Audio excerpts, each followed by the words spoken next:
What up, everybody? I am your host, JP, and this is my co-host, Josh. Hey, everybody. And welcome back to another episode of the FIlmBros podcast.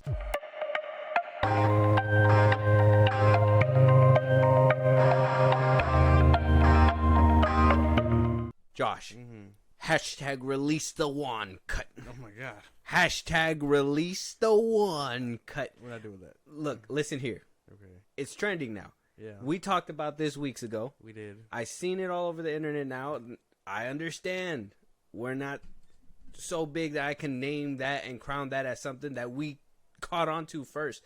But I told you in our Aquaman 2 review, go check that out. I told you in a bunch of other episodes when we talk about Aquaman 2 that this movie is a botched mess, that it's ridiculous that they went in there and took a movie, let's just be honest, director that brought them $1 billion work. Yeah. Okay. Yeah.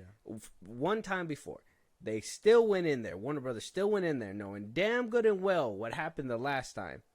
Stuck their grummy mitts in there. Yeah, they did. And reworked film that was basically shot in pre-production and for reshoots. Got rid of Mara, because I'm pretty sure she was in there a little bit more before. Yeah. And I mean, let's be sure. honest, the whole court case probably did that as well. Yes. Ben Affleck was rumored to be in there. Michael Keaton was rumored to be in there. There was so much stuff and retooling that this movie went through along with The Flash that it ended up the way that it did. And I, for one, had always called for the Snyder cut. I'm still calling for the Ayer cut. Mm-hmm. This is another movie where I would say release the Wan cut. Yeah. I've said it before. Mm-hmm. You didn't agree with me before. You said this is his work. This is what he put his name on. Blah blah blah. It's still his work. I can still ride for an original cut that could be better.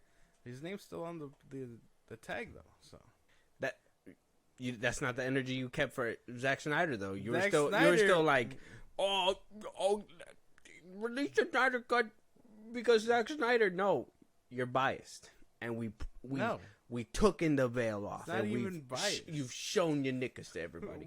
Whoa, yeah, it's getting the line there, but no, the fine line. No. It's only different because he was forced. I mean, he was forced out. James Wan stood by there, let them get their grummy mitts on it. He could have left. He could have handed it off to somebody else, but he didn't. James Gunn was the reason why. Oh, wait, James Wan or James Gunn? I said Wan. Oh.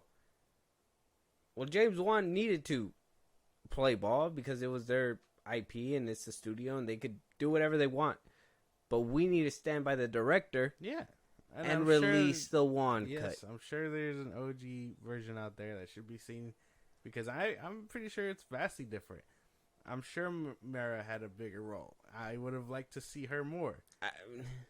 I mean, only her. I would just say, hey man, she should have on the bed, bro. Like, I don't know. But she's in it regardless. And that's true. If that's what the OG has, you have to watch it. Yeah, because I don't think it was this buddy cop bullshit. I even told you in the review, like I said, guys, go check it out. We have an Aquaman 2 review. Doing really well, by the way. That Topo was not in that scene that was showed in that San Diego Comic-Con. Yeah. That they showed a scene where Aquaman showed himself from being invisible, standing on the desert plain that he was in the movie, and then right after that, like, it cuts to black, people cheered, whatever. But then in the movie, it cuts and there's Topo right there, doing his little squid thing, whatever. It's ridiculous, man. And I think James Wan deserves the respect and the people behind him to release his cut. I know people are calling for the Schumacher cut still as well. I don't give a fuck about that movie. Yeah, I wouldn't say I think that one's kind of a lost cause and way before its time to even be released like that. Because what are they gonna do? Put new age VFX on a already old movie? It's too old. It's too old. But I'd say the Ayer cut still has a chance, and I think Aquaman 2, the Wan cut, would be a great way. Yeah, but they don't give a fuck. They're not gonna put that shit out, dude. They don't give a fuck about the DCEU anymore. They want it to be done. They just said, fuck it, here's the last movie. We don't even need a red carpet for this bitch. Like, they don't care. So I think a Wan cut may be lost. What if we get momentum though? I'm telling you, bro. If we stick together, we sure could get James the Gunn one can cut, crack. and we could knock down the air cut right behind it too.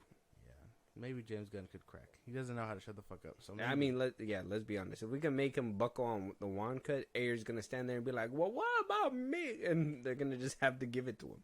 They're just gonna have to give it to him. So crazy. And I know some people are like, "Well, you guys would shit on the Flash all the time." You know, Andy Muschietti. Look, I don't. He was already a puppet, in my opinion, that was put there by Walter Hamada to fuck up the DCEU anyway. So his mission was accomplished. Let's just be honest. His mission was way accomplished. Same thing with Shazam 2 director, whatever his name was. You could tell that he was a hired puppet because as soon as that backlash got real hot for him, he said, up. I'm never doing superhero movies again. Where's your passion, man? Where's your passion? Yeah, you fucking loser. The captain doesn't bail on the ship. David Sandberg? I don't give a fuck about this guy's name. But yeah, a list of directors that really botched up everything. Andy Muschietti is the worst offender, I think. Fuck that guy. Yeah. They were the grenade in the machine that was supposed to rearrange everything. But like I said in previous episodes, that's why I believe the Aquaman 2 that we got had to be in that little Flash paradox thing that happened, because there's no way in this universe Jason Momoa would have let that happen. Exactly. I think Jason Momoa was kidnapped by aliens. Oh, yeah, that's right. Hold on. Wait. That's why he acted like that in Fast X. That's why he still carried that to Aquaman 2. No. We're drifting a little too far. Oh, my bad. A little too much into conspiracy no way. theories and, tin hats or whatever. This isn't the podcast for that. No. But either which way, I still say release the Wong cut. But, let us know out there what you guys think. Is it James Wan's fault? Should he not get his cut? Should the DCU just stay dead? Am I reaching too far? Listen, you're never going to get the star if you don't reach for it, man. You got to reach high. Exactly. You feel me? Moving on, though, we are going to start rolling. Ryan Gosling's The Fall Guy. It's going to be premiering at SXSW, which is the Southwest convention and TV festival. Is going to be premiering Ryan Gosling's The Fall Guy because they're so confident about it. They're going to be releasing it let's be honest, about a couple months early before the actual movie arrives. Aaron Taylor Johnson's going to be in this movie as well. They're going to have a few other movies. I think another headliner is going to be Babes. I don't know what that movie is, but apparently they're going to play it at the festival. So, I told you a long time ago, I was excited for this movie. I think Ryan Gosling really, as somebody that really didn't hit my radar a long time ago, because I think I still need to watch like La La Land that he was in. Yeah. I seen The Notebook, but only because I was forced to watch The Notebook. He was in a lot of chick flicks that nobody really cared for. I think Barbie was the first, like, I guess, grand chick flick where, girls were bringing their mans to the movies and they were like, hey, we really want to see Barbie. You got to show us Barbie. So it would happen. And I guess if you see Ryan Gosling now, you're just kind of like, wow. Unless you've seen like Blade Runner. Well, Blade Runner. And then. But even then. La La Land. La La Land was probably where I knew him best. Really? Yeah. I seen him in Blade Runner, and then I tried to get into him when he came out in that Russo Brothers movie on Netflix with Chris Evans. Mm-hmm. I forgot what it was called. The Gray Man. Yeah. I didn't like that one. So he has a hit and miss record for me, I guess to say. Okay. That's good to know. But this one actually, The Fall Guy, looks like it might be a hit for people. Sure. Are really riding his hype train. That's fine. Mm-hmm. I mean, it makes sense. Put them out there if people know that, if they know that they're gonna eat them up, why not put them out there? Basically, that's gonna really make you think. Like, I know you're gonna get a real laugh out of this one. Was it Margot Robbie that sold Barbie, or was it Ryan Gosling? I hear a lot of people say Knuff. I hear a lot of people say, Ken this, whatever, blah blah blah. I never hear anybody quote actual Margot Robbie or the Barbie or whatever they say in there. So that's just me. So stupid. Such a dumb perspective. She sold that fucking movie. Ryan Gosling is just another probably A-list actor now to like do it. So, and he delivered his role really well. That's what I'm saying. if anybody was like the highlight, in my opinion, I think it was Ryan Gosling, and I would say a little bit Simu Liu too, and then for sure, fucking what's his name, Michael Cera. Michael Cera. He was funny to pop up every now and then. But I mean, I like Margot Robbie too. She was cool, but I would say I had the most fun when I was watching like Ryan Gosling and stuff, because they were singing and dancing, and they like a beach off. What the fuck? That was like, I don't even know what that is. I thought that was clever. But yeah, no, they clearly have faith in this movie and him as an actor, which is good because his time in the spotlight is now. So that's good for him. Yeah, he might be, he might be doing big things. Kind of, like I said, we have to wait and see again, because I'm starting to think it wasn't Margot Robbie. Like I said, I never thought it was Margot Robbie anyways. I was saying it was the Barbie brand, but I think what really sold it was Ryan Gosling too at this point, because if he's the one who's getting these movies and creating this kind of hype, because I'm hearing a lot of people talking about the Fall Guy, I'm pretty sure it's because of Ryan Gosling at this point. It wasn't, he didn't carry Barbie, but Barbie was done well enough and his role was big enough to carry on forward. It was a team effort. There's no way. I guess we'll have to see when Margot Robbie's next role comes out, but let us know if you guys... She said that she might be quitting. No. Not quitting, she's taking a hiatus. Same thing. She's making, what's that next one? She's going to be doing Ocean's 11. Or Ocean's, whatever. Yeah, that's right, with Ryan Gosling. Yeah, they're going to be doing that movie. See, it all comes full circle. She's leeching onto him for success. No. Yeah, she was like, oh, Barbie did so well with Ryan Gosling? I think I should make more movies with Ryan Gosling. That's what she said. There's no way. So, we'll have to wait and see. If that's her next movie, then at this point, I'm assuming... If Ryan Gosling is the only one who's getting steady work and coming out on a bunch of movies, you gotta only assume that he's the one who's drawing in the tickets. If the Fall Guy does good, you gotta only assume that he's drawing in the tickets. Because Margot Robbie's Babylon kind of flopped beforehand. It came out around Christmas. That Amsterdam movie kind of flopped. I can't remember when that one came out. That one came out like August. Kind of came out during the pandemic. No. Yeah. No. Yeah. Okay, we'll have to wait and see. Let us know if you guys are excited for the Fall Guy. Let us know if Margot Robbie has a career or not. Is Ryan Gosling carrying her at this point? No. I think so. Let us know. Moving on, though. Apparently, Fast and the Furious 11 is going to be taking it back to its roots. Apparently, according to Jeff Snyder, according to Jeff Snyder, Fast 11 will be the final installment in the long-running street racing action franchise. Vin Diesel will reportedly return as Dominic Toretto for One Last Ride, which is being described as back-to-basics sequel to 2023's Fast X. The lean and mean Fast 11 will do away with the more outlandish elements that have been added in the recent installments, like going to space or every character seemingly being superhuman, to focus on one last job, quote unquote. Whether it's a final heist or a race remains to be seen. What? That sounds completely different from what we saw in Fast X. That's gonna be a real disconnect. A fat ass U-turn. Yeah. In part 2. It's gonna be because I mean now it's not part 2. It's Fast 11. Yeah. They just said that it's gonna be tied to like that's the second half. Yeah. So it's no longer a two-parter? No, back to basic sequel at this point. So they bailed on it entirely. Well, let's be honest. I kind of pulled up the box office. So out of all the movies that have been out there in theaters, Furious 7 is the first one. That's the one that has like the most money, made the most box office. For sure. If you look down the list at number 8 is where Fast X landed. Mm-hmm. So there's about 1, 2, 3, 4, 5, 6 movie gap that kind of went in there. Come on. So worldwide it made about 704 million, right? Whereas the budget was about 340 million before marketing, it says here.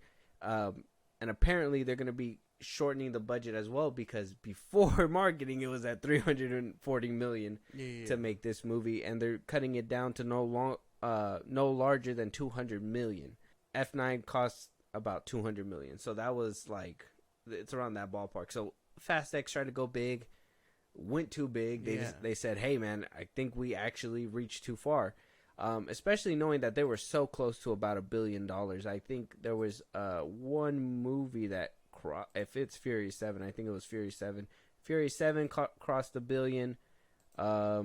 Furious 6 was close. So Furious 7 is the only one to have crossed $1 billion worldwide, whereas it seems that they peaked with Furious 6 at $788 million. Yeah. So it's kind of at a stalemate. I mean, Universal should clearly see this as a win, but at the same time, they're like, hey, we're not really breaking the ceiling. Why pay to do more? You know, they're still going to come in at this rate. It's just, why even put that extra cash into it if it's not going to hit that $1 billion mark? That makes sense from a tactical standpoint, like box office and numbers. But that's so weird that they just decided, hey, maybe Fast X doesn't need a part 2. We'll call it Fast 11 and we'll wrap it up. You know what I mean? Because he said that there's supposed to be like 2 movies behind it. Well, that's what he was teasing, right? He was like, oh, if this one does well, there might be another 2-parter right behind it. And turned out people weren't really excited to see Dom fight everybody and, you know, John Cena going out the way he did. And so Fast 11, that's the working title, I guess. I wouldn't say I'm too excited, but at the same time, I gotta know how it ends. If it is the end. One last ride is always one last ride, I guess. I want to see how it ends. That's it. That's where my curiosity peaks. Because I mean, they did leave us on a cliffhanger. You can't tell me you don't want to see how they pull themselves out of it. Yeah, but if they're going back to basics, they basically set up Hobbs too, and it's like, well, Hobbs can't race. That's what I'm saying. He can't race. So he'll just have to be the cop on the sideline. He's gonna be the one that's not too happy with Dwayne. Yeah, he's gonna be the one keeping cop. I mean, he's getting a movie. He's getting a spin-off movie. Another one? Well, remember they said he was Hobbs and Shaw too. No, it wasn't Hobbs. Yeah, it was just gonna be Hobbs. That's right. He did announce that. I remember we talked about that. It's supposed to come out before 11. Mm-hmm. Or what is now being dubbed as 11. Yeah. Because he promised us 2 parts last time. Yeah. So if Hobbs is going to be that little gap in between, the little bridge, man. What a funny slip up. What a way to go. You know what? They should have just stopped at 7, man. I've been saying it for years. Should have just stopped at 7. Should have stopped while you're ahead. If you peaked with Furious 7, why would you even try to beat that? How can you beat that? That was my thing. Is that what did Vin Diesel think? Honoring Paul Walker. What did he think he was gonna do after the ultimate sacrifice that Paul Walker did for that movie? Yeah. Honestly, he paid the ultimate sacrifice, and he just wants to repeat that success with no ultimate sacrifice. Like, I'm sorry, it's just not gonna reach that. When Paul Walker passed away, we all wanted to know, how is he going to end the saga? Yeah. And we thought it ended beautifully. And then he was like, nope, actually, we're doing 8, 9, 10, 11? 11 question mark? I mean, basically, yeah. I feel like that at some point they should have tried what they wanted to do with Tokyo Drift and give it the young treatment. Make a new crew out of these people. Go to therapy, Vin. Like, just get like stop using the Fast and Furious saga to like cope. Like, just fucking get therapy. It's okay. To be fair, it has been years. Not to say anything like that, but he should be over it by now. Well, I guess you can really. I mean, everybody mourns at their own pace, but let's just be honest. I personally thought the 7th film I've never 2016? Huh? The 7th movie came out like 2016, 2015. Yeah. It's weird. I mean, don't make me say it. Like, we're well past.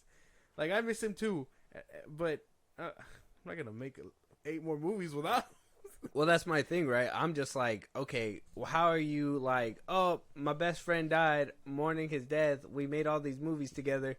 You know what? We're just going to push on. The show must go on. Yeah. It's like, at one point, I mean, if Vin was really the moneymaker of this franchise, I totally understand. Fine, go for it. But he's not.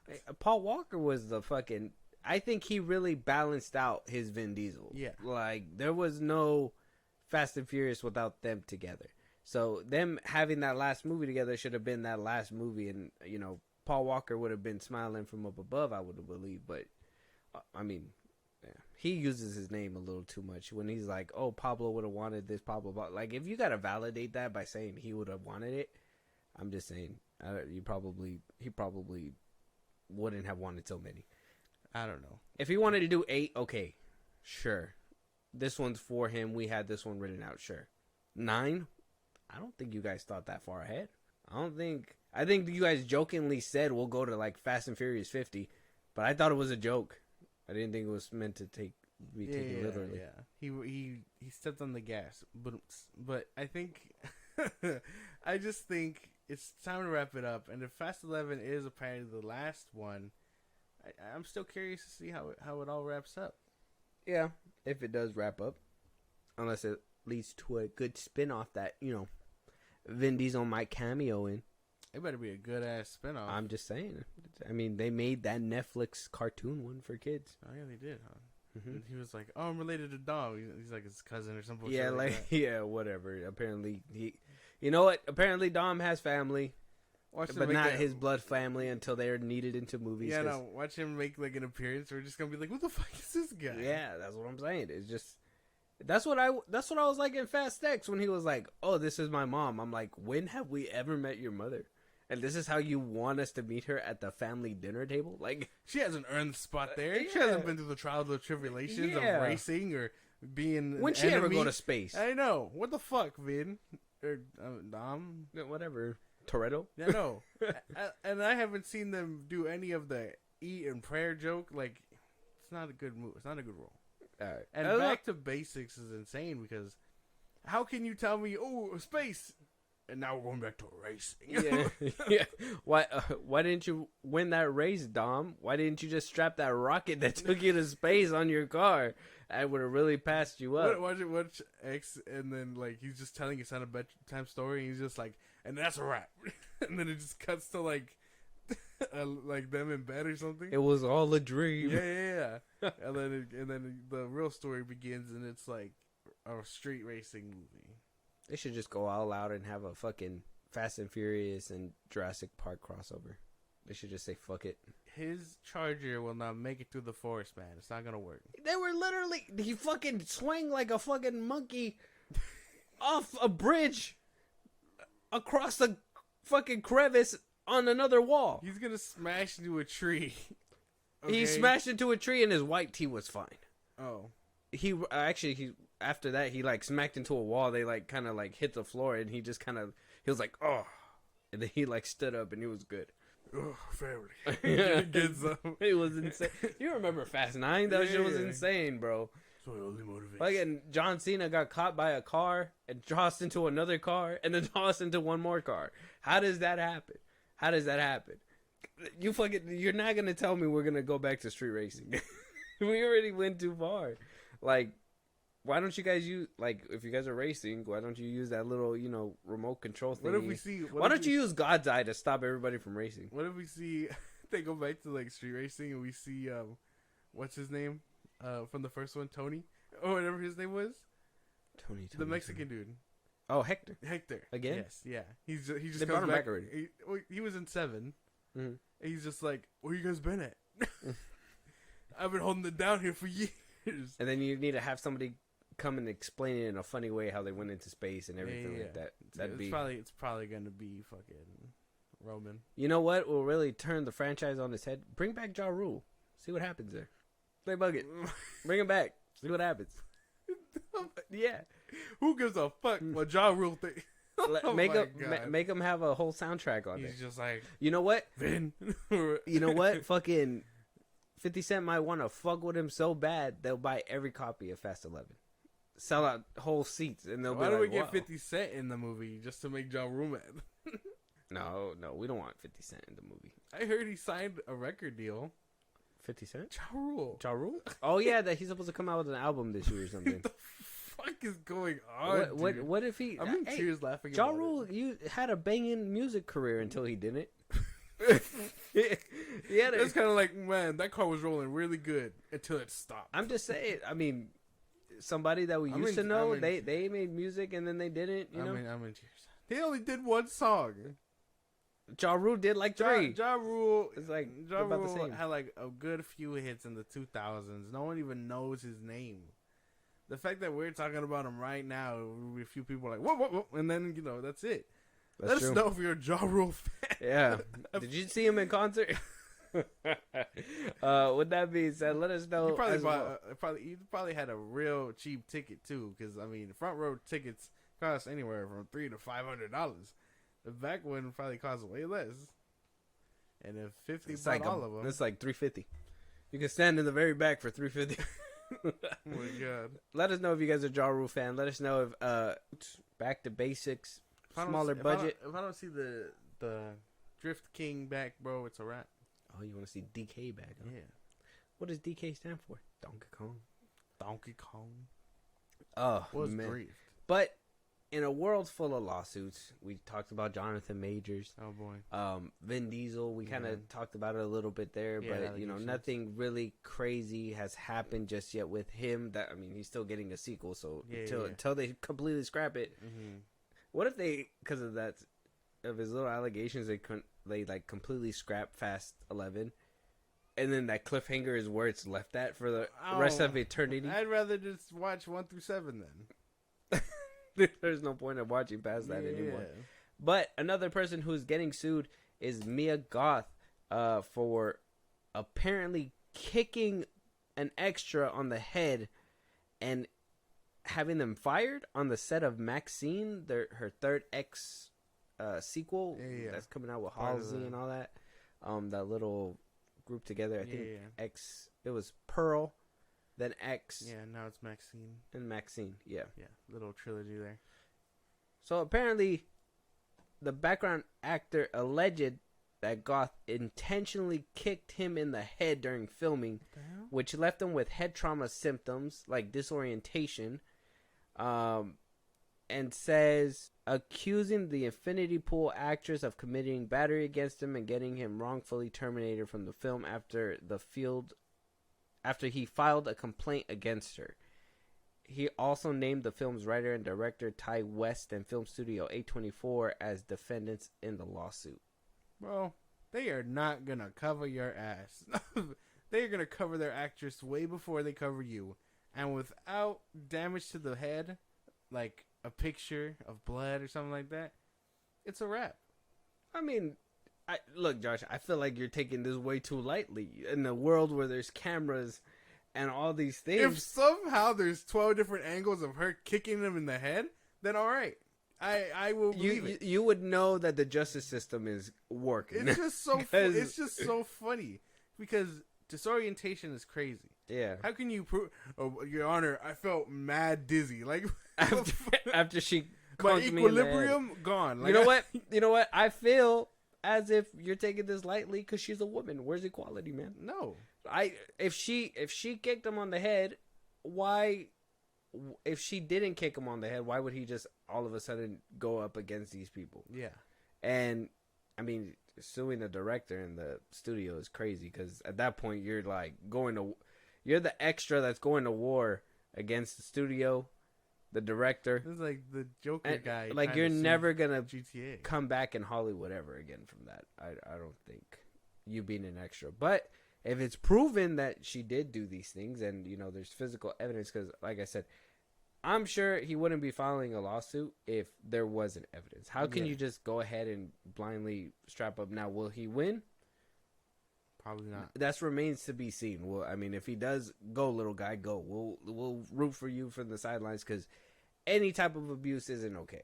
And if you are in a certain power, like you said, she's the lead actress. Yeah, they're gonna take her side. Yeah. If you're a certain power because you know that, and you act like that because you know that you have people behind you to back you up, that doesn't make it okay for you to act like a douchebag. That's like you know, like these fucking IRL streamers that we see all over fucking Twitter, the fucking Dohertys, the Neons, whatever. Like they fucking bark. Security's right there in front of them. It's not cool to do that. So if she did do this and she did kick him, and she was just basically like, oh, you filed a complaint, we're getting rid of you. Yeah. You shouldn't have never done that. Then I think there should be some kind of justice for him, in my opinion. Oh yeah, obviously. Because you can't be in a. It's unrealistic. You can't abuse your power either. Yeah. I'm not saying that. No. You were kind of dismissing it a No, second well, there. yeah, I'm dismissing it because it sounds unrealistic as fuck. You're rooting against the little guy. Well, and how many times in movies have we seen the little guy win? There's no proof. When have we seen that girl from Rebel Moon kick Homeboy's butt? We've seen it. Yeah. It just there's no proof. We need solider proof than this. Well, I mean, proof. If she kicked the fuck out of him, then obviously, yeah, throw the fucking book at her. But until we hear about more, I don't believe it. Okay, well, can I get through the rest of this then? Yeah. All right. So, the lawsuit obtained by People says that James Hunter claimed that he was hired for 3 days in April to play a dead parishioner in the A24 horror film, which is about a girl who survived a massacre. He alleges that he was ordered to lay in the dirt on set for several hours and that he endured ants and mosquitoes as Goth ran past him on the ground for the scene. Hunter alleges that in the fourth take, Goth nearly stepped on him, and he had informed the second assistant director of the film, who warned the actress to be careful regarding how she stepped, per the filing. He then alleged that Goth intentionally kicked him in the head with her foot during the next take.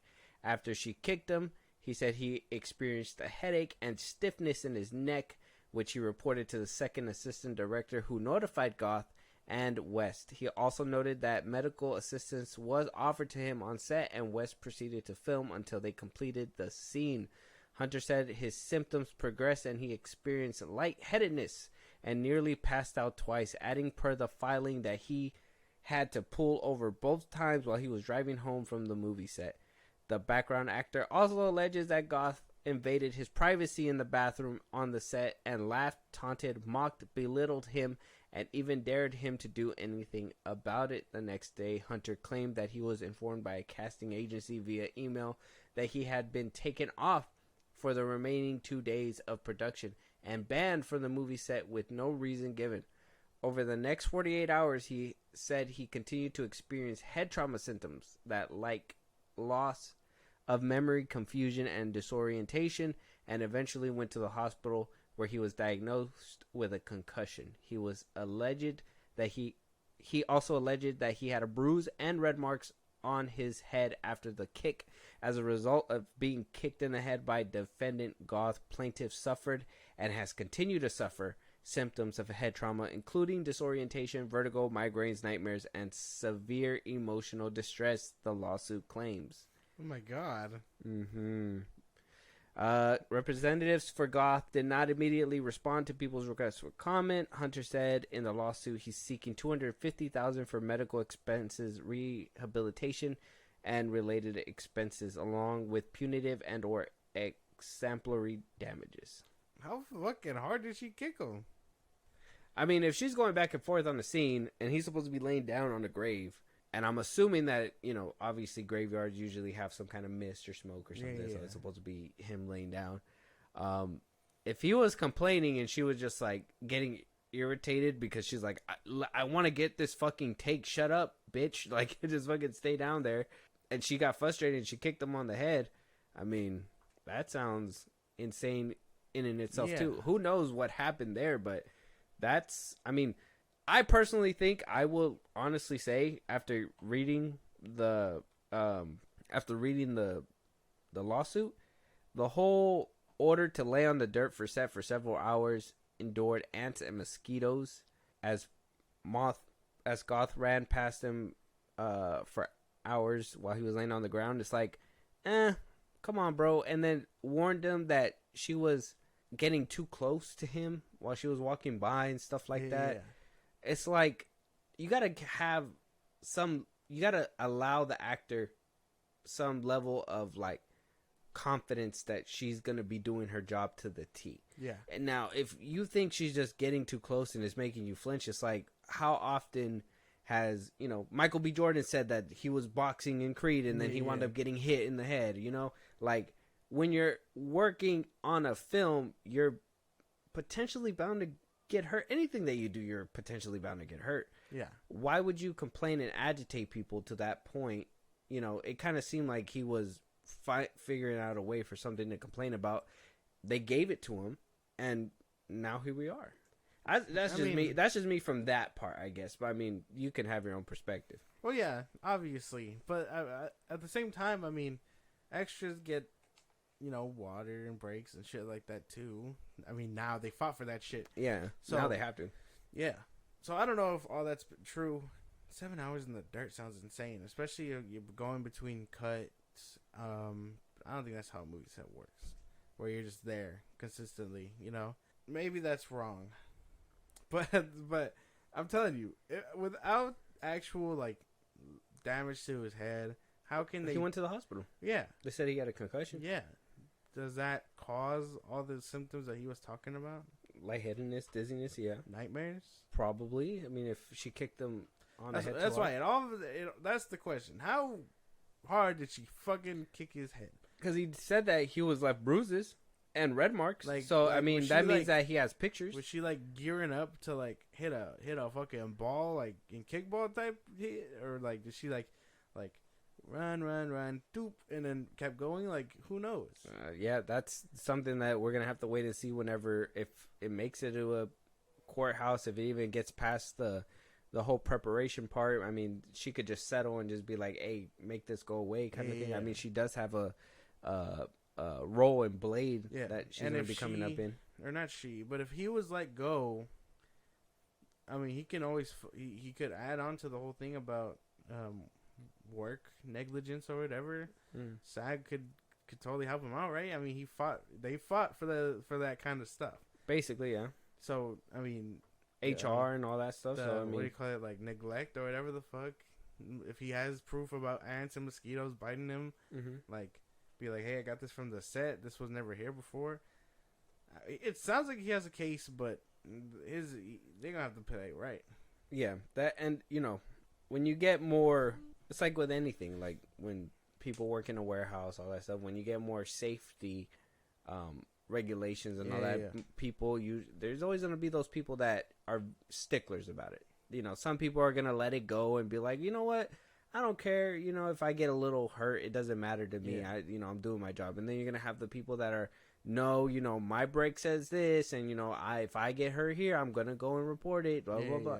Like, it's just, I guess, the way that you work. So if you're gonna have those kinds of people in any aspect of the workforce, whether it's down below or up high in actors, you're gonna have people like this where they're just gonna, you know, call it out as they see it. And if a bully is a bully, I think they should, you know, really speak up about it. That's because there should be nobody who treats extras like anything, because they also make the movie as well. You can't just treat them like dirt.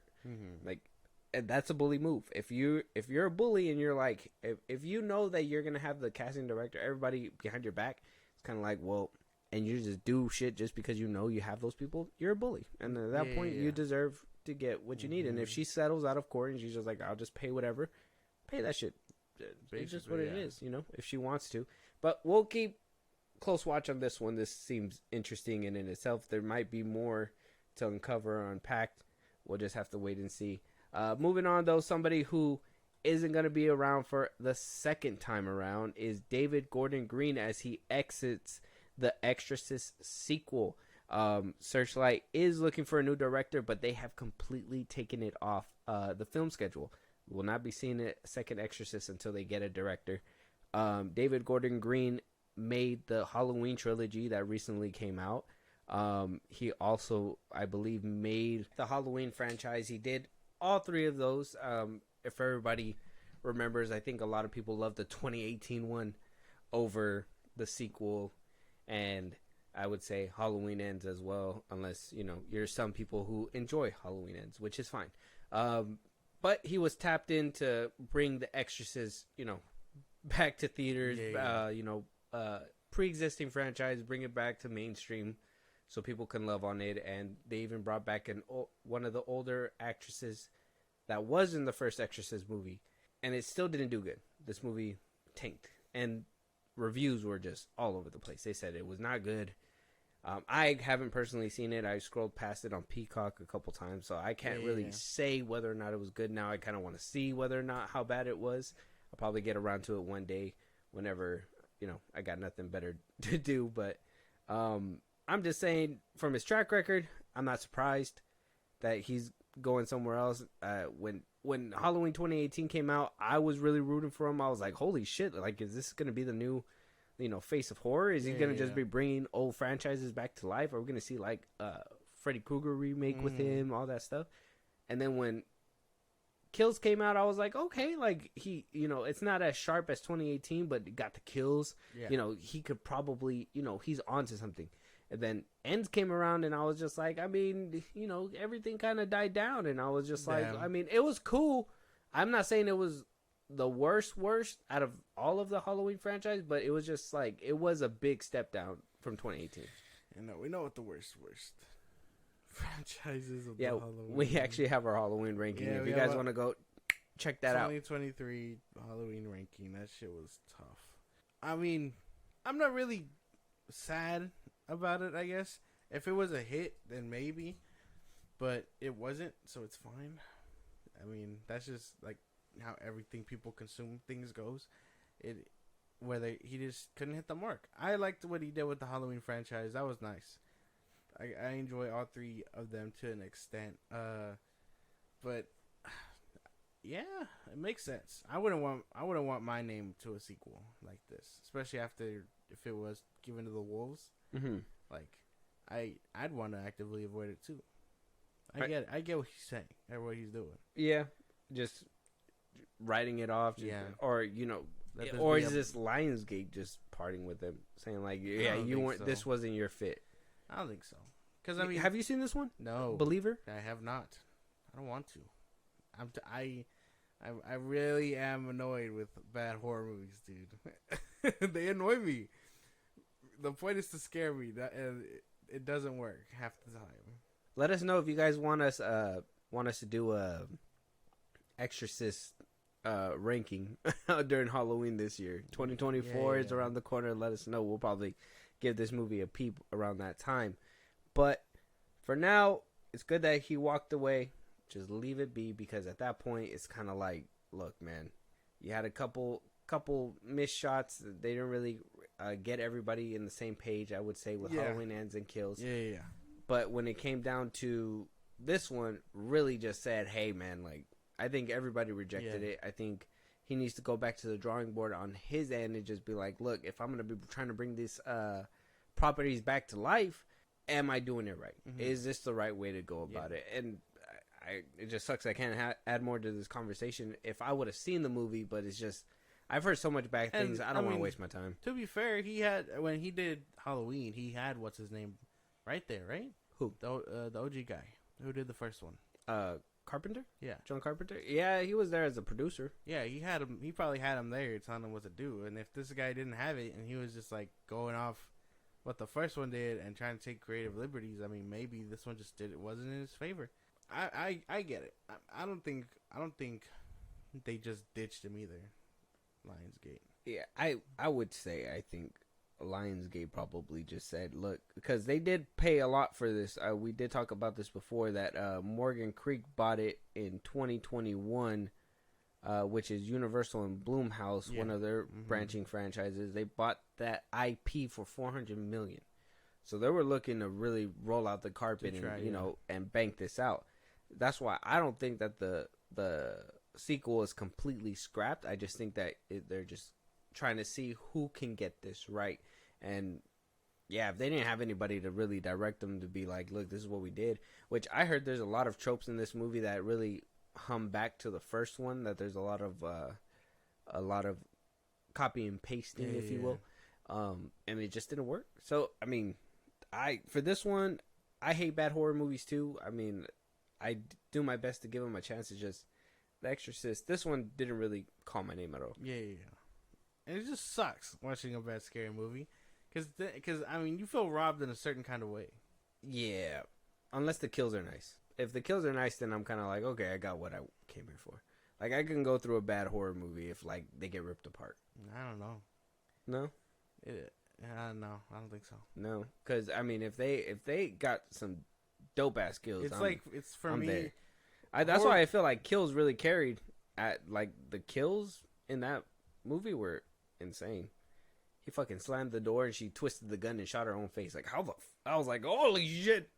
Indirectly using a deagle. Indirectly, it just feels like the horror movies like that are what action movies are to you. Like I need a bit of plot with what's going on. I feel that, yeah, because you can't just have aimless blah and spooks because it seems cheap.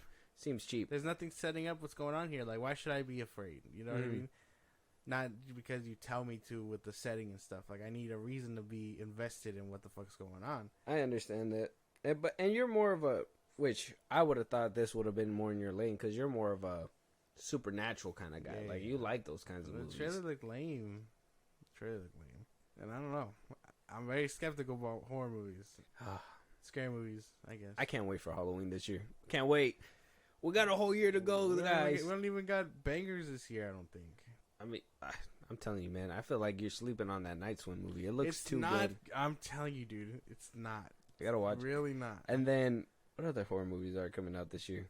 I don't think we did see a lot, huh? Yeah. Well, Scream 7 was supposed to come out this year. Yeah. Fuck you, Spyglass and Paramount. Let me see. 2024.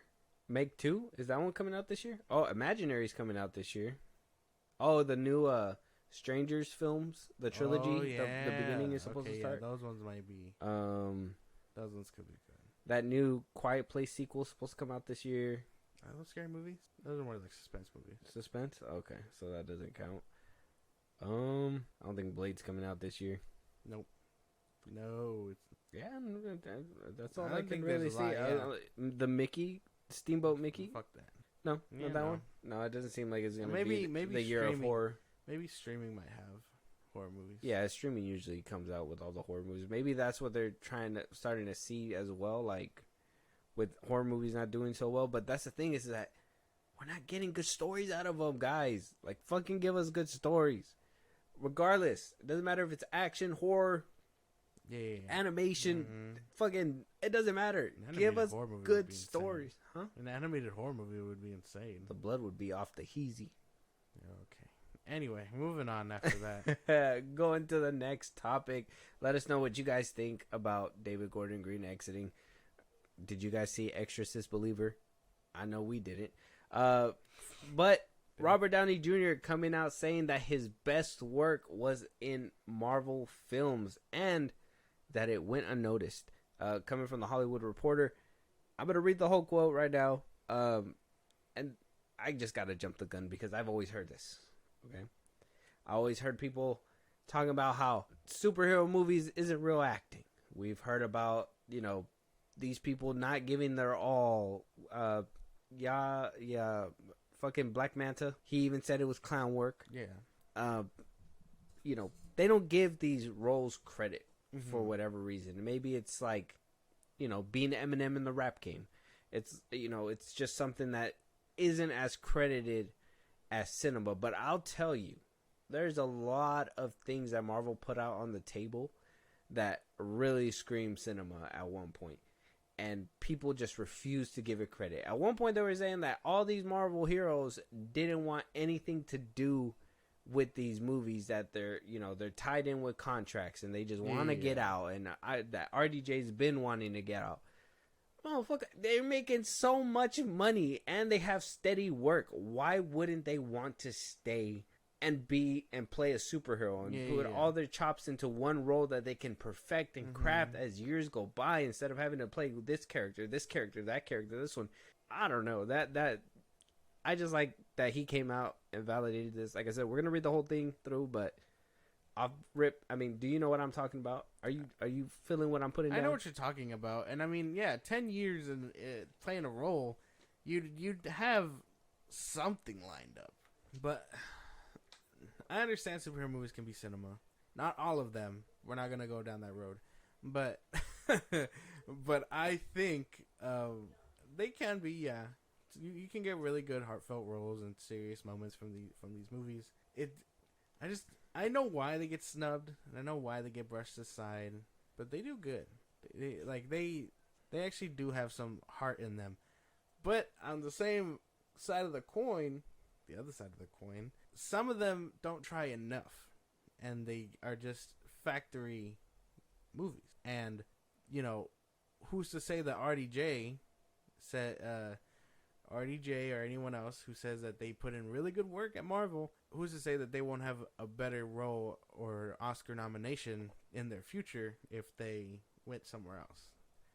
Worked for a Scorsese or a Nolan or something like that. Well, and that's what I mean when I say is that they're basically the Eminem of fucking Hollywood, because they're just being discredited because of the fact that they're a franchise. Because there's a lot of actors within there. Yeah, some of them don't bring their A game, but they have to have some level of standard within Marvel. I don't know about today. But back then, yeah, they did. They have some kind of level of actors bringing, the characters to life. I would even say down to the little role that was Maria Hill in the first Avengers. Like, she went in there, killed it, walked out. Everybody did what they had to do. Fuck, it takes chops to walk around with blonde hair and blonde eyebrows. Like, you need to have something there. And you like the first Thor. I know I do. There has to be chops there. Now, like I said, granted, there is some that is like, well, how can you even have this movie in the same vein? Like, Guardians of the Galaxy, the first one, for example. I'm not saying it's the worst one. But, how can you have that movie in the same name as, what's it called? Fucking Goodfellas or something. Yeah. Movies that are cinema, The Godfather, whatever. Like, how can you have those two? Maybe not Guardians, but you can probably have The Winter Soldier, Captain America 2. That one should be up there with the greats. Infinity War should be up there with the greats. Endgame, up there with the greats, in my opinion. There's movies that people acted their asses off, made you fucking cry in these movies. So I can't completely discredit it like that. And I know some people can, because they can't really separate good from bad. It's either all good or all bad, and it's like there's in between. There's some that are really good, and I'd argue RDJ only came out in the better scripted movies. For sure. Yeah, that makes sense. Because he had cameos, but they weren't like just in nothing, everyone. Yeah, it wasn't like Nick Fury popping up everywhere. Like, he only came out in certain movies. Mm-hmm. But he does talk to Rob Lowe on Literally with Rob Lowe podcast, and he was asked about experiences that didn't go as planned or teachable moments that ultimately made RDJ better. And he says sometimes it's those turning points to where we have been out in the cold and said, what am I supposed to learn now? And I think those things can forge a bit of a new version of the same identity that is not so brittle, a lot more malleable, but also more capable. Downey admitted that he was feeling at the top of his career in 2019 following his 11-year run. He goes on to say, I felt so exposed after being in the cocoon of Marvel, where I think I did some of my best work I will ever do, but it went a little bit unnoticed because of the genre. In a way, I did myself a favor because the rug was pulled so definitely out from underneath me. All of the things I was leaning on, as opposed to what my understanding of confidence and security was, boy, did that evaporate, and it rendered me teachable. And the crazy thing is, they say when the student is ready, the teacher will come, and that's what happened. Basically talking about, him, what he did, his first endeavor after Iron Man snapped his fingers and, did what he did in Endgame. Dr. Dolittle. He went to Dr. Dolittle. Didn't turn out as well as he wanted it to be. It didn't. Was not received well at all. And then, he picked himself up from the bootstraps and then kept on pushing forward. I think the only movies that he made during Marvel on the side, it had to be Due Date, and I think it was that lawyer one as well. I forgot what that one was called, but that was actually really good. The Judge. Yeah. That one's really good. Oscar worthy. Yes. He did a couple good roles on the side, but he was doing it under Marvel, so you know that could have been another reason to go check him out. Like, oh, how does he do when he's not RDJ? You know? Yeah. So piqued interest, of course. He said it himself. You know, security and all that stuff. Like, he went from at all highs, always knowing that somebody's gonna know him from Iron Man, and be like, you know, if that movie flops, who cares? Because he's still doing great work as Iron Man. But you know, like I said, the genre went unnoticed. A lot of people looked over it because it was a superhero movie, comic book stuff. Nobody cares. But I think when people get out of that whole, hey, we need to stop saying this is bad or that is bad, whatever, blah, blah, blah, I think people are going to collectively come back and be like, Marvel is a fucking gem that, you know, lasted this long. I mean, like I said, it's different now at the time of recording, but before 08 to, like, I'd say 19 was like, it was reigning supreme. It was really good. But now it's time to play a game. Oscar-worthy, what do you call them? Performances in comic book movies. I won't just label it to Marvel, so we can have a little bit of fun with this. Well, first one I got to think about, and I mean, I'm sorry if I cut you off, but I gotta tell you. Go ahead. The first one for sure is that scene in Civil War when Tony is, confronting Chris Evans, saying that he killed my mom. Like, that whole scene right there, right? Yeah, the tension. Fuck. Cinematic, bro. And then, like, how he just started throwing hands with everybody, and that whole... It was just great. Yeah. I was thinking Civil War, too. I think that was a really good performance from him. Infinity War, obviously. But to skip away from RDJ for a bit, Angela Bassett from Wakanda Forever. Like, she got nominated and snubbed all at once. Yeah. She killed it, though. She killed it. I mean... regardless of what I think of that movie, I think she really brought her A game with her role. I would say the first Black Panther when he was giving his speech, literal chills. I think he did really well there. Jordan? Yeah. Yeah, okay. When he gave his speech. I was thinking that too. Yeah, I think he did really well when he, I think that's what really turned a lot of people to be like, hey, maybe he's not so bad guy. Maybe he has point, and you're just like, whoa, fuck, what do we do? Another one, obviously Infinity War.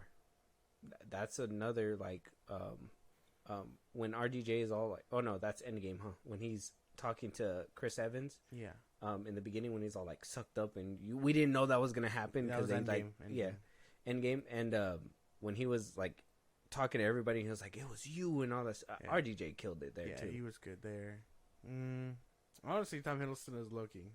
Yeah. Besides, I think besides Ragnarok and the second Thor movie, I think he's killed it in that role almost every time. And I think he developed with the times, even up until like Loki. Yeah. Like his actual TV show. Like I said, I think everybody does a great job. Chris Evans killed it in the first Captain America when he first comes out, and you see the whole New York City, and Samuel L. Jackson comes up and he's like, hey, we got a lot of things to catch you up on. And it's like, whoa. It's a crazy, crazy world that we live in that they just discredit all these movies altogether. Yeah. I wholeheartedly believe that people are What's his crazy. name? What's his name that plays Vision? I think he does really good too. Paul Bettany. For a robot gaining sentience, I think he does really good. Yeah, and for great level up from going from being that just the AI voice to actually becoming and playing that character in live action. That has to be some crazy development. Very underrated character development. That whole scene in Age of Ultron too, where they're all just having fun and trying to lift up the hammer. That's genuinely like some great acting. Even though I know they were probably having fun for sure, and they probably weren't acting, but like that whole scene right there gave everybody chills. Like him almost wiggling the hammer, all that stuff. Everybody was invested in that shit. Yeah, you can't tell me that you weren't. So why do people say that it's not acting, it's not this and that, yada yada yada, whatever, blah blah blah. Whatever Marvel's doing nowadays is different, and we can have the conversation there. But I don't want to hear nothing between 08 and 19. 100%. Yeah, that's a good handful. Yeah, I think that's like exactly. I know 2016 it started getting wobbly, and some people landed it. They landed it for the most part. They landed. It was a little stumble on the superhero landing, but they got it. Yeah, But they let got us know there. out there what you guys think about RDJ coming out with these comments. You know, let us know your favorite Oscar or your Oscar-worthy actors from the MCU and performances. Yes. That'd be fun. It'd be nice, yeah. And leave us like little videos if you can of that scene. That'd be cool. I'd love to watch them. Moving on though, Scream.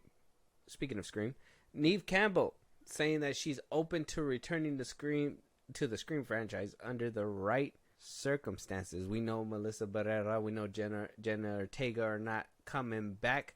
We're not sure about the other two within the core four, if they're returning or not. It sounds like they're going to completely go a different direction with Scream 7.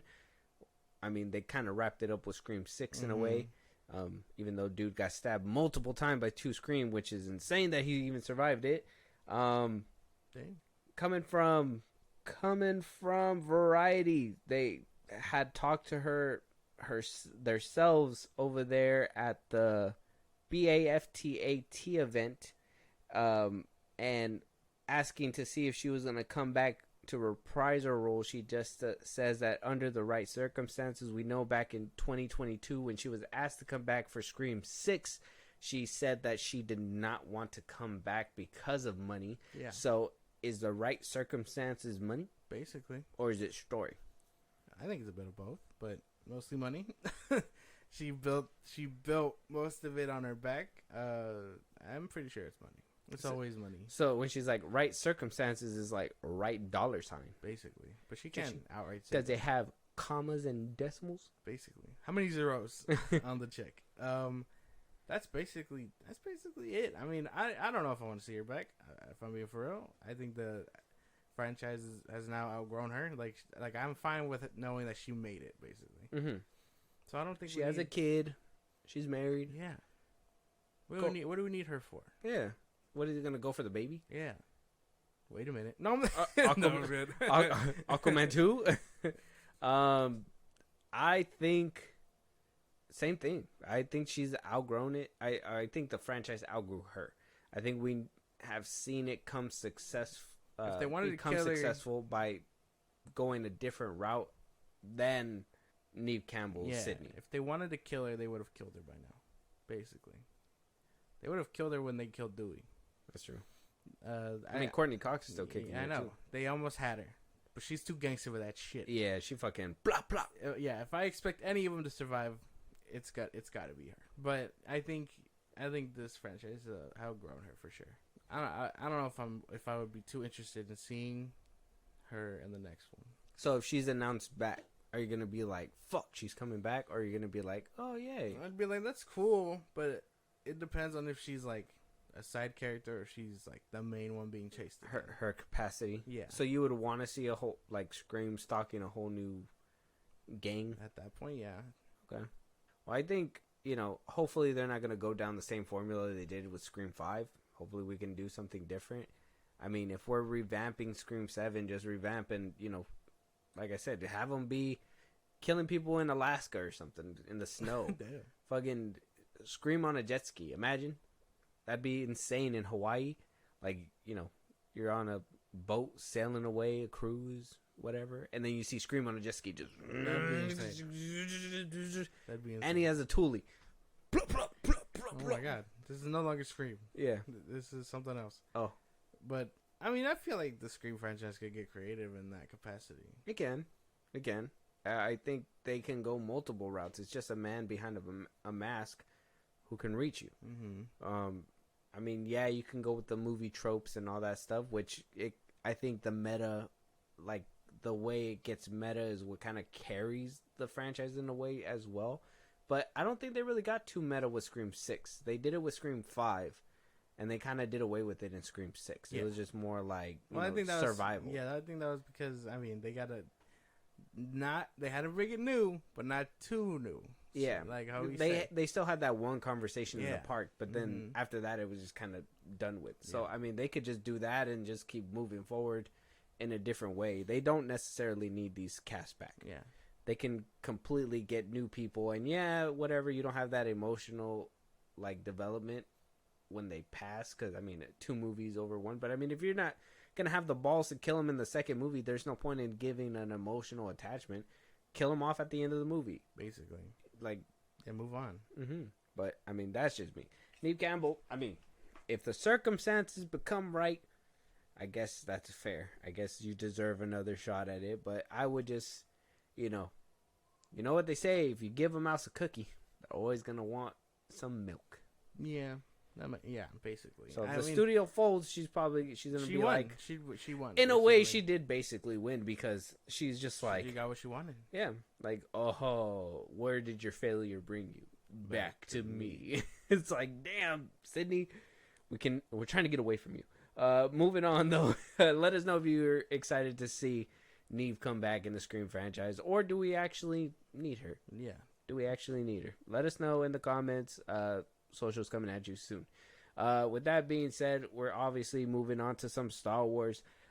We did talk about how apparently Godzilla -1 director Takashi Yamazaki wanted to basically make a Star Wars movie, saying that Godzilla -1 was kind of influenced by Star Wars in a little bit of its capacity. Obviously, it's a completely different film, but he's a big fan, and apparently his dreams are coming true because he did say at one point he wanted to direct a Star Wars movie, and Dave Filoni himself reached out, and he basically gave Dave Filoni a private screening of Godzilla -1 for Lucasfilm as well. They don't specify who else was there, but Filoni was there for sure. Is this the making of Takashi Yamazaki to get his Star Wars film? Is this like a dream come true in the making for this man? Maybe. Honestly, why not? Get someone passionate about it. Someone who can probably do a sci-fi. Have you seen -1 yet? I have not. Damn. Probably gonna have to build it. I think so too, because I don't know if it's coming out on a streaming service. Either that or, yeah, DVD. It's fine. Trying to get it shipped. Shit might be so fucking expensive. But I hear it's good. I hear actually it's like really fucking good. But I mean, yeah, get someone passionate and knows what they're doing. You could probably make a banger Star Wars film. I think so too. With hearing how good -1 was, he might do a good job. Yeah. It just depends on if he can he translate that? Because I mean, at one point we were trying to get Patty Jenkins to translate that Wonder Woman. Jenkins. Yeah, Patty Jenkins. We tried to make her jump over from Wonder Woman to Star Wars, and it was so bad. They were just like, do we want to make this movie? Oh my god. They're like, we're not making this. And then they saw 84 and they're just like, we're really not making this movie. Sorry, Patty.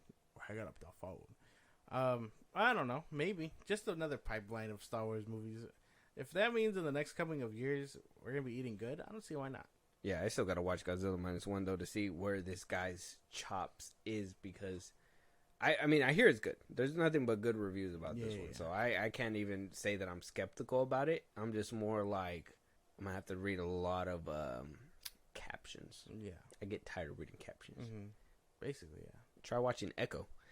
Moving on, let us know if you guys are excited to see. Let us know if you guys saw -1 first of all, and if you've seen that, are you excited to see him helm a Star Wars film?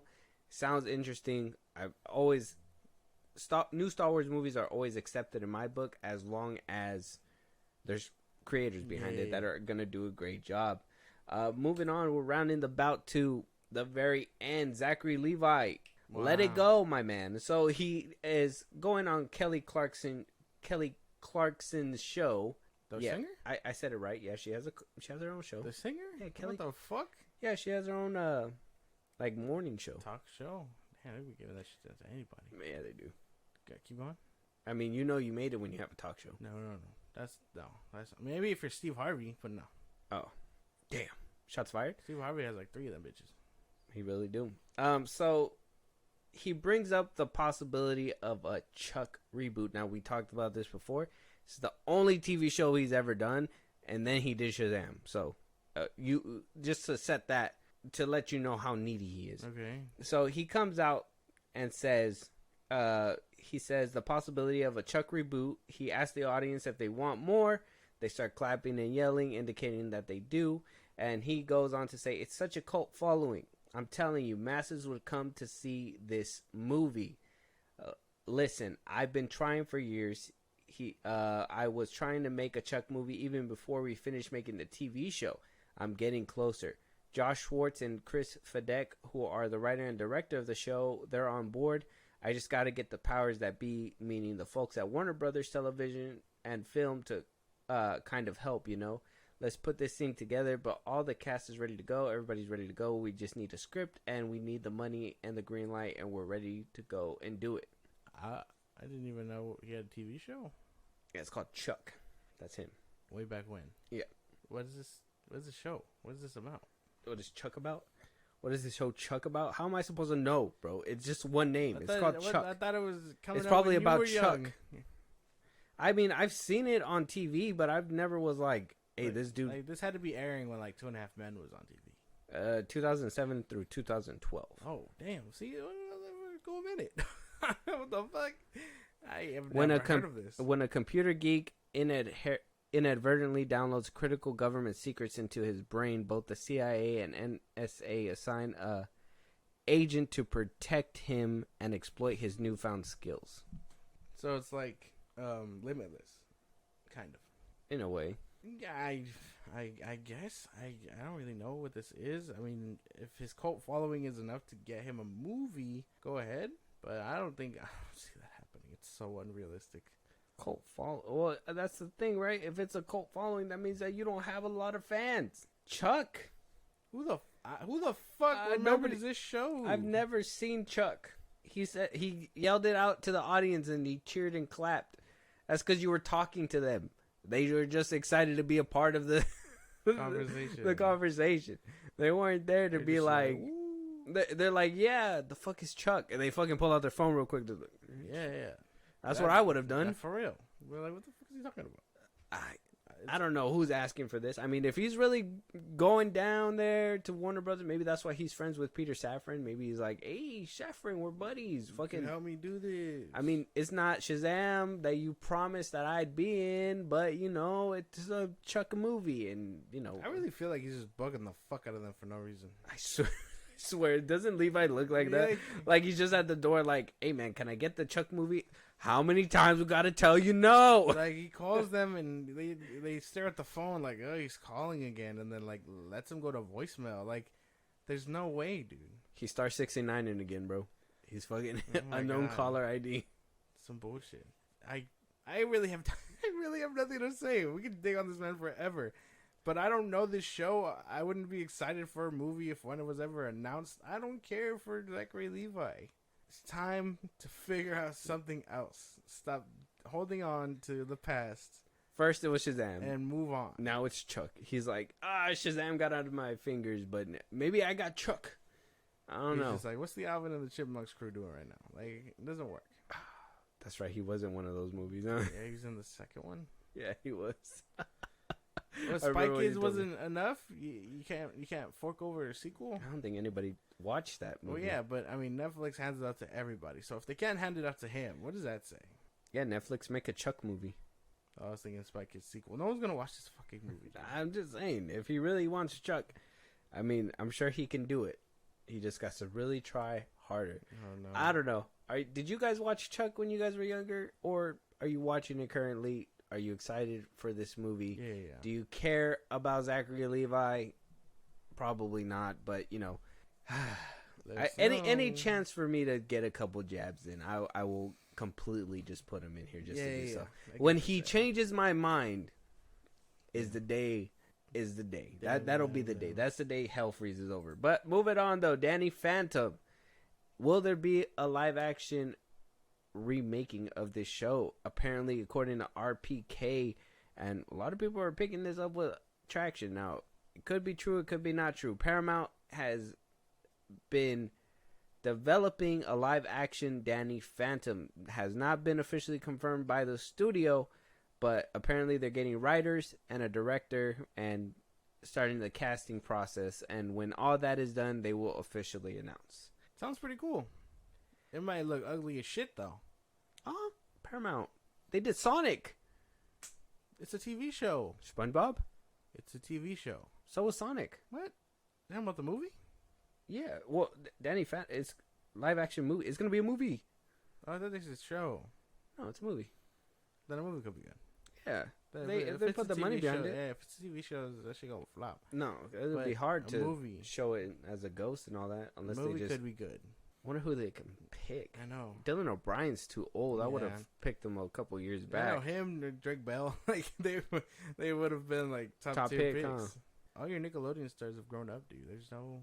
What about the damn? Even the kid that played Percy Jackson, huh? The old one. He's old as shit. We saw him in fucking Bullet Train. That's true. Yeah, that's true. Well, he could probably still look young under that beard. No. No. Damn. One of the kids from Stranger Things. Oh God, no! Please don't. I don't even think any of them would match. No, they'll figure it out. Well, they gotta be. Come on, we gotta know Nah, somebody. man, they haven't neglected child actors in forever. They're not around as heavy as anymore. I swear, because I'm trying to think of somebody who could play him. But what about that dude that's supposed to play Wicked, Joe Locke? Probably not. He got big ears. Yeah, huh? no. Too big of ears. Damn, I'm trying to think of who could possibly play this guy. I don't know. No one's coming to mind. For some reason, Jacob Elordi, but I wouldn't say him. Maybe one tall ass like teenager. Yeah. Robert Pattinson would have made a good one too if he was younger. That'd have been crazy. I don't know, dude. I don't know. Yeah, I can't think of any young, full of life actors. I don't understand. Yeah, no. They would have to go completely off the grid for this guy to find somebody who could play him. Yeah. I don't know. I have no idea, but it sounds cool. It sounds fun. I've been interested in this. Now I'm happy that they're actually gonna give it a live action movie and not just do it like on what they did with Ben 10 back on Cartoon Network. Oh yeah. You know what? I think the second one looked a lot better, even though it could use a little bit of work still. But like, I thought that's what they were gonna do with Danny Phantom at one point, and they haven't done that. I'm still waiting on a live action like Hollywood Ben 10. Like that shit would be crazy. That you know how much money that shit would make? Tons of fucking cash. But Danny Phantom would make a lot of money too if they. I don't know if this is just gonna be a streaming movie. If it is, that's probably gonna be a little bit of a hit for me too because streaming movies. Yeah. CGI VFX kind of take a little toll. So I would want it to be released in theaters. At least we know that the money's gonna be behind the camera and it's gonna be a good show. Other than that, if it's not in the movie theater, I don't know how it's gonna turn out. Yeah, because I mean, even then, I don't think a lot of people have Paramount Plus. I mean, no one cared for The Good Burger. No, didn't it get like 5 seasons or something? I'm talking about The Good Burger. What is that? That's the movie. Oh, Good Burger 2. Yeah, the one with Keenan. Yes. Yeah. And like this show, I mean, yeah, it'd be appealing to us. A lot of people wouldn't know it. You think a lot of people know Danny Phantom? I think tons of people know Danny Phantom. I don't think so. You don't think tons of people know Danny Phantom? Mm. That's insane. Timothy Chalamet is Danny Phantom? Maybe. No. No? Is that a hard no? Yeah, It sounds like it's a soft no. That like wouldn't work. That wouldn't work. No? Trying to picture it. No, that wouldn't work. Does his hair a different Tom way? Holland. God. What a pick. Macaulay Culkin. I thought we were just saying random names. Daddy, are you shooting up heroin? No. I'm going ghost.